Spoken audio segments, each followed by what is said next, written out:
let's do a trailer reaction for the Avatar Last Airbender and Paradise Season 2, one of my favorite shows of the year. This year or last year? Did it come out this year? I think it's this year. I think Paradise came out this year. A few moments later. Beautiful, beautiful, beautiful show. I gotta do a list of shows I've enjoyed this year and last year before the year runs out, because currently I'm enjoying It, Welcome to Derry. Really enjoying that show. Really, really, really enjoying that show. Woo! It, Welcome to Derry is doing exactly what I've been thinking and feeling is doable for years. What do you mean by that? Come out with your first season hitting the ground running. I'm looking at you, Alien Earth. Damn! A whole season of Alien Earth was absolute garbage. Absolute rubbish. Yes. Rubbish. Absolute rubbish. Whereas the first 2 episodes alone of It, Welcome to Derry was on point. Just like Paradise. Beautiful, beautiful, very, very well paced show. Very well paced show. Very well paced.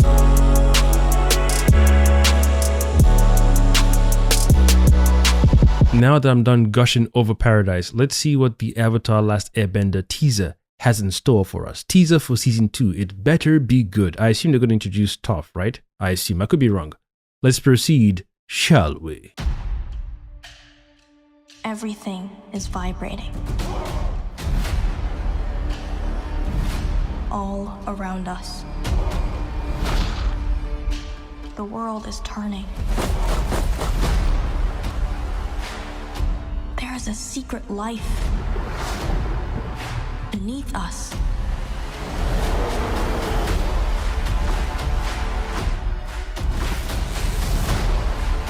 Nice. Nice, okay.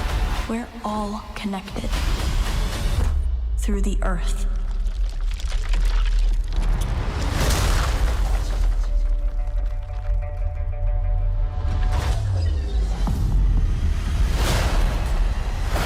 Okay.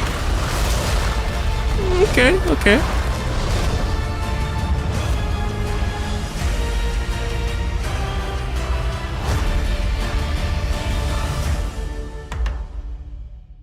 It was cool. It was cool. Some good shots there for sure. Definitely had some good shots. Can we run that back one more time? Let's run it back one more time. Let us run it back one more time. Everything is vibrating. Yeah, that's a very good shot. A very, very neat, good shot. All around us. Yeah, it's looking good. It's looking good. So they're compiling everything to one, because I don't remember this. Was this book 2? Now it's making me want to watch the whole cartoon again. What a beautiful cartoon series, by the way. Beautiful, epic storytelling. Complete way of telling the story. Chait! He's grown, man. How many years has it been? This dude's prodded up like a freaking Jack of the Beanstalk. Is it Beanstalk? Or grew. He's huge. Hey, yo, what the? There is a secret life beneath us. It's a good shot. Really cool scene, man. Really cool scene. Yeah, this is nice. I assume that's Zuko and Uncle Iroh down there. Nice. Nice. Nice, man. We're all connected through the earth.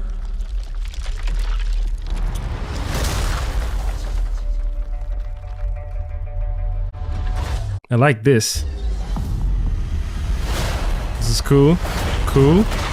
But this, I don't know why it just feels a little off. Yeah, I don't know why. Don't know why I didn't like it. They casted a beautiful person for a role though. I wonder who the actress is. Yeah, her face doesn't look familiar.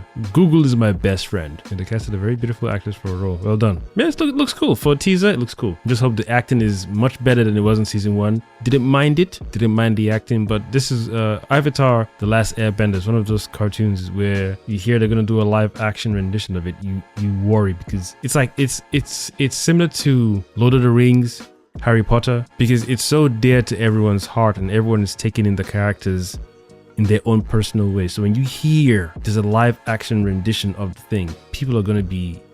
Casting is one thing, how the characters look or how the actors you've casted, if they don't match the way we all hold them in our heads, it's yeah, if they don't act the way, they might look the part, they might look close enough to the animated characters, but how they talk, how they project their voice, how they sound when they're sad, upset, especially Sokka. Sokka is not something you do easily.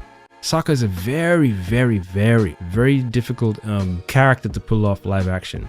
So, and this is also a good sign, or good way to I guess I was thinking what I was saying earlier, a good sign that the cartoon did such a great job. Everyone who played their role, the voice actors and actresses did such a great job of bringing life to the characters that some of us who struggle to stomach or to watch certain actors, try to portray these animated characters. I mean, it just shows that voice acting isn't just some easy thing. You read some lines and you say it this way. I can imagine someone behind the headset would say, no, try and say it like this.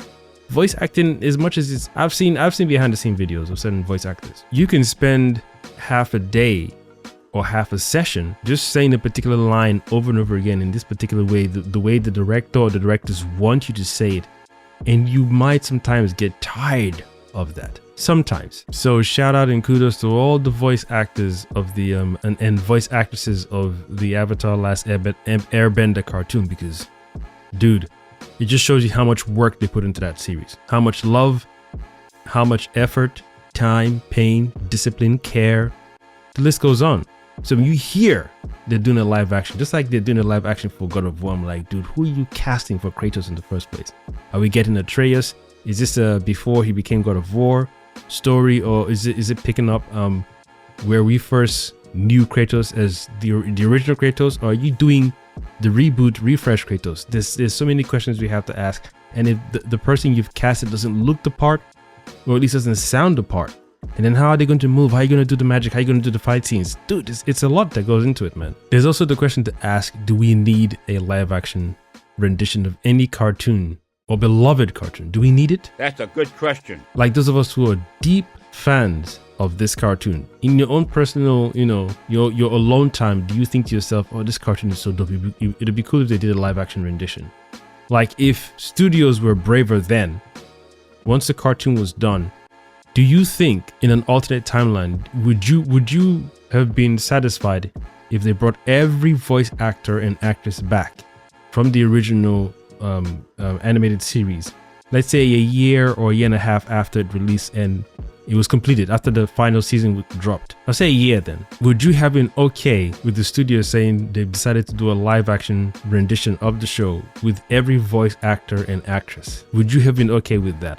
I don't know if I would. I mean, they're a lot older now, but back then, I don't think so. I don't think I would have been happy with every voice actor and actress reprising their roles, but in live action. I don't think it would have worked. So that's why I said collectively, we all feel this thing is, for lack of a better term, for lack of a better word, this thing is perfect as it is in its animated form.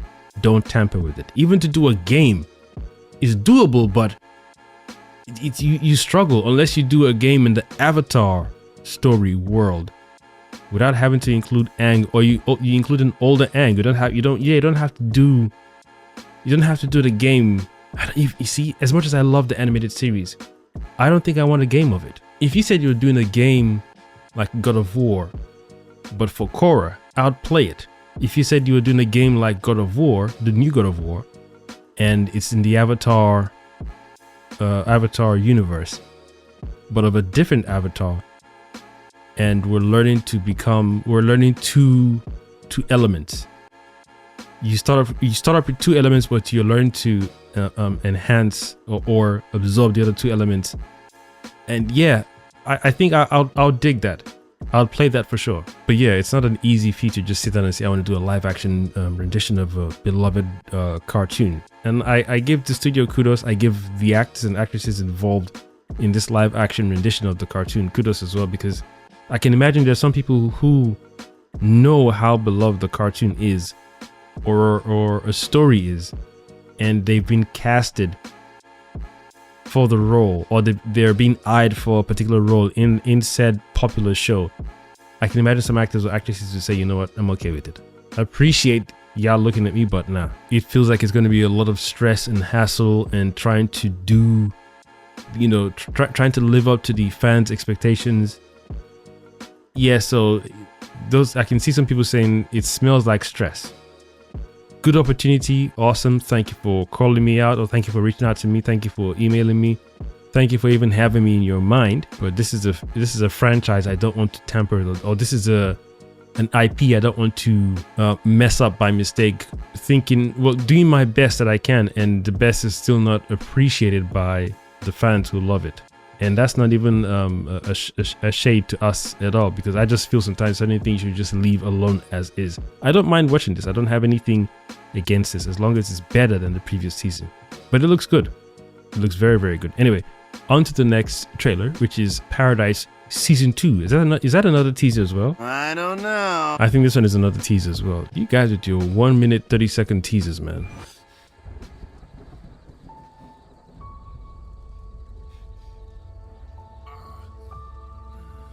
I need to find my wife. Did he crash? The world outside is simply no longer survivable. Could people have Is that vertically? We need to know what's out there. How did he crash, man? We need to know who's left. I'm coming, baby. God damn. Hey, yo, February. Dude, that is close. You don't know.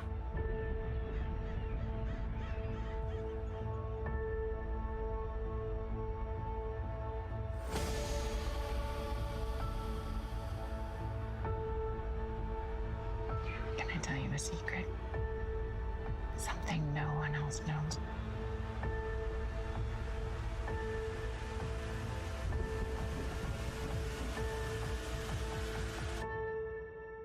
It's never just about the bunker.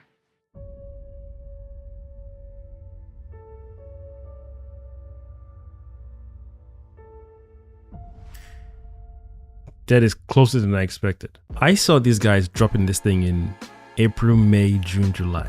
Roughly July. In fact, I was even thinking all the way in August. But February, that is awesome. You have no complaints from me whatsoever. February? I mean, it's practically March because it's the end of February, but still. I didn't even, it would have been like a daydream to assume they would drop it in March or February. So May for sure, not even April, May, June, July, and August. That's what I was looking at. But February, dude, let me run that back one more time. I don't even know how he crashed, but the fact that it's not just about the bunkers. What does that mean then? Now, that's a good teaser.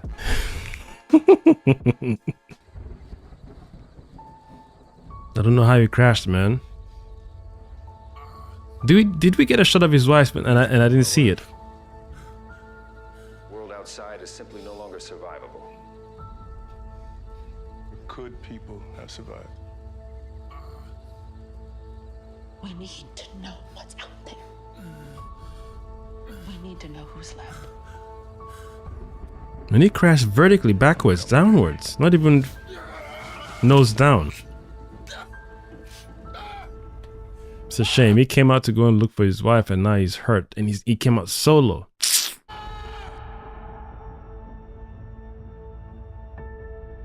She looks familiar as an actress. Karen, this must be a new character. I don't remember seeing her in season 1. There is a lot that you don't know. I don't know what the hell that is. Is that a new storm? Is that imagine that's how the cloud is permanently. Looks like it's a storm though, because the birds are flying one way, right? This bitch. Damn. This heifer. He ain't lying. That's right.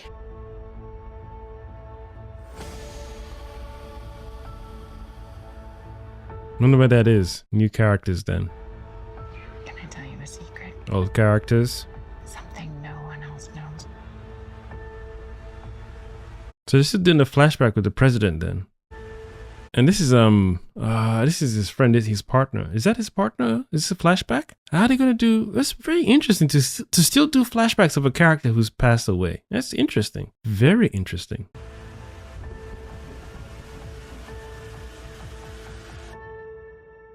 It's never just about the bunker. Yeah, I don't know what that means, man. Don't know what that means at all. Yeah. This is good. February is right next door. Well done, Hulu. Well done, Disney. This is one of my favorite shows since it came out, man. Yeah, I'm glad. I'm excited it's coming out real soon. Real soon. And at least if The Boys is coming out in April, right? April, March, whenever time period it comes out.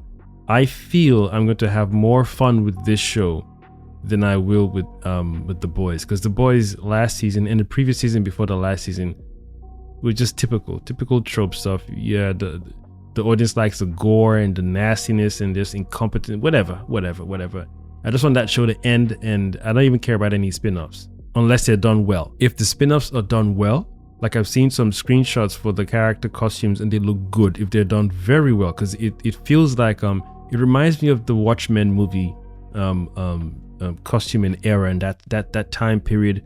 And there's another Jupiter Rising, I think it's Jupiter Rising, another superhero show on Netflix. That was good too. That was real cool. There was some annoying scenes, annoying times, but it was a good watch. So if the superhero spin-off is good, meaning it's watchable, you minimize stupid actions and like Paradise was good.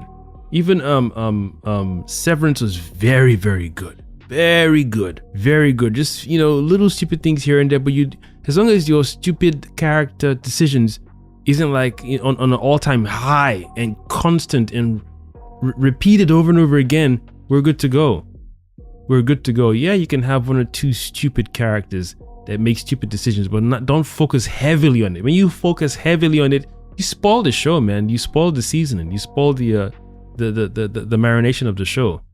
God damn, February? That is close. Woo! So yeah, I'm really looking forward to this. This is going to kick ass. I feel so bad for him. Looking for his wife now. He's damn it. He's like better heal fast, man. You can't have, he's the only, he looks like he comes across other people and he had a walking stick. So he gets helped, or he gets some help come to assist him. But I can't even imagine what the season is going to bring for us, aside from the little teaser with the storm cloud or whatever that was. And then it's not just about the bunker. I assume there's more bunkers out there. There has to be. I can't even remember if season 1 established that there are more bunkers out there. But it's not just about the bunkers. What does that mean? Because if you're trying to say there's zombies in here, or they're mutated, human beings, and we just want to tear you apart, I don't know if I mind.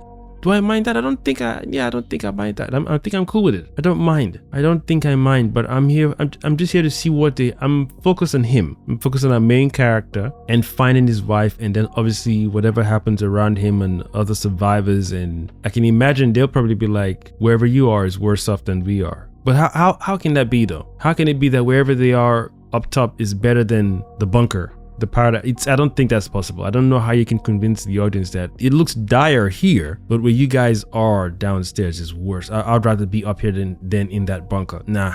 But I'm looking forward to it. And like I said, Hulu did a great job last season. It did a great job, because when I saw the trailer and I saw the first 2 episodes, I thought I could predict what the show was going to be about. And this show had one of the best scenes I've seen in a long time when it comes to dialogue. When you have 2 characters talking and one character always sounds smug, the other one cut that smugness quick time and said, hey, it's a simple question. Can you or can you not?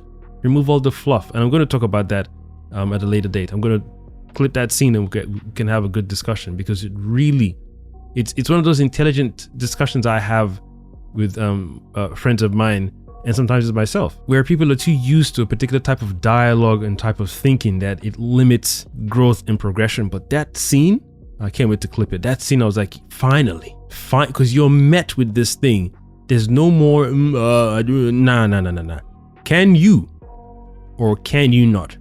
Are you able or are you unable? Because the resources are there. It's now you as a person, not that, we don't have finite, no. It's not about quantanium or titanium or cobalt. Can you as a person, and can others? Because the things are here. You don't need to go to Mars to get the things. They're here. Can you or can you not? I love that scene. Powerful yet simple. As I'm looking forward to talking about it. You don't understand. Let me know what you feel. Are you excited for season 2 of Paradise? Have you seen season 1 of Paradise? Are you excited for Avatar: The Last Airbender season 2? Have you seen season 1 of the live action, of course? And are you also a fan and a lover of the Last Airbender cartoon. Because I know I am. I really, really, really love the first Avatar cartoon. The second one with Korra, it's okay.